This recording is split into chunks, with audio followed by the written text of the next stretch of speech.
Salutations, everyone, and thank you for watching VintageNewscast.com. Not too long ago, I found a very old article in a very old newspaper called the Seattle Star, dated March 30th, 1914. And it was about Thomas A. Edison. And the title of the article states, "Man Who Secured His Mortality." And I thought this was quite interesting because in today's world, unless you are in a history class, in school,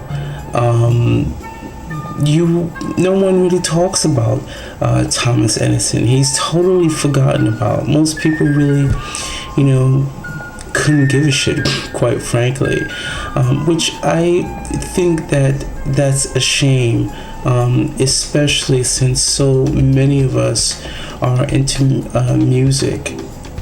The article talked about his new invention, the talking machine with indestructible records.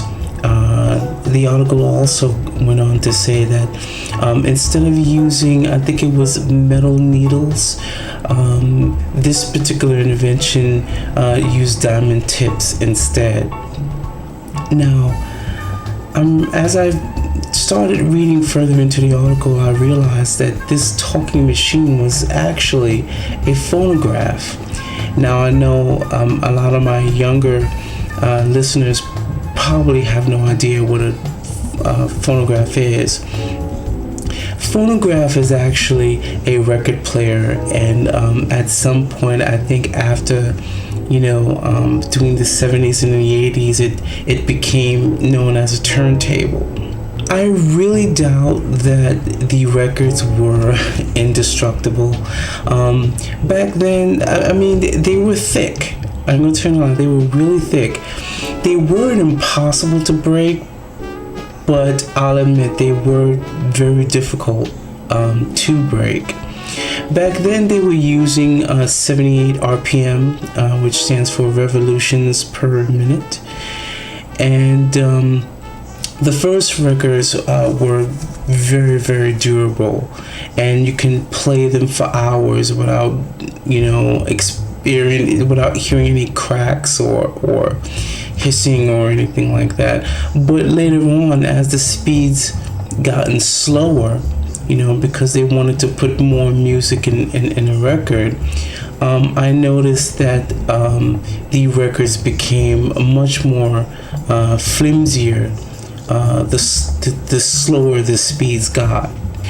The article went on to say that the sound quality, back then, the sound quality was so clear that you couldn't tell whether it was a record or a real person speaking.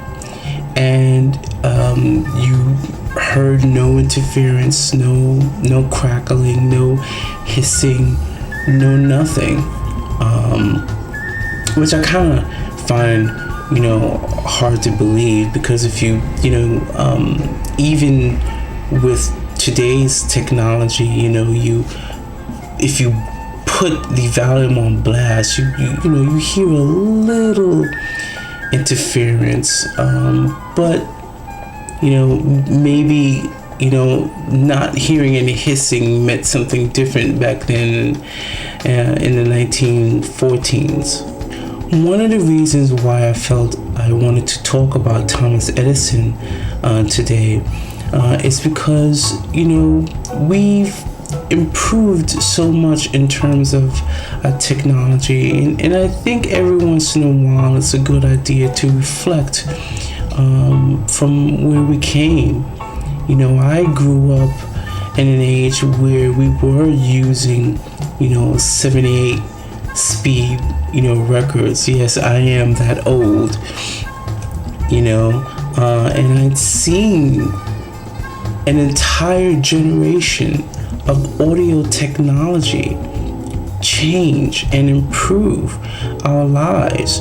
We've gone from records and having to deal with scratches and pops and all these crazy things to tapes, experiencing always having to detangle your tapes. Sometimes the tapes get caught up in your player and all that stuff.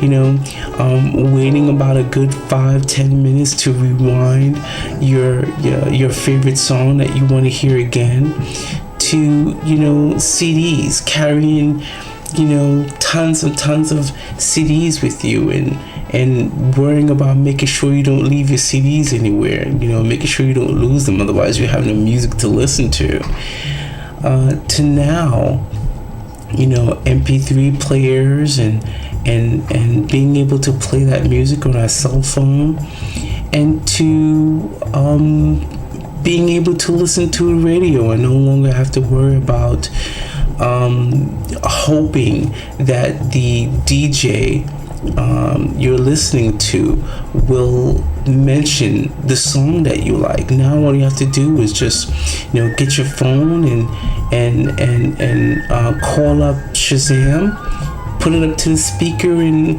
all that information pops up on your phone. It was because of Thomas Edison's dream and his invention that inspired other people, other inventors, to get us to this point. And I think it's a good idea for us to reflect on that and remember our history. It's especially if you love music, because Thomas Edison really did a lot for us. Thanks for watching. Till next time. Bye bye.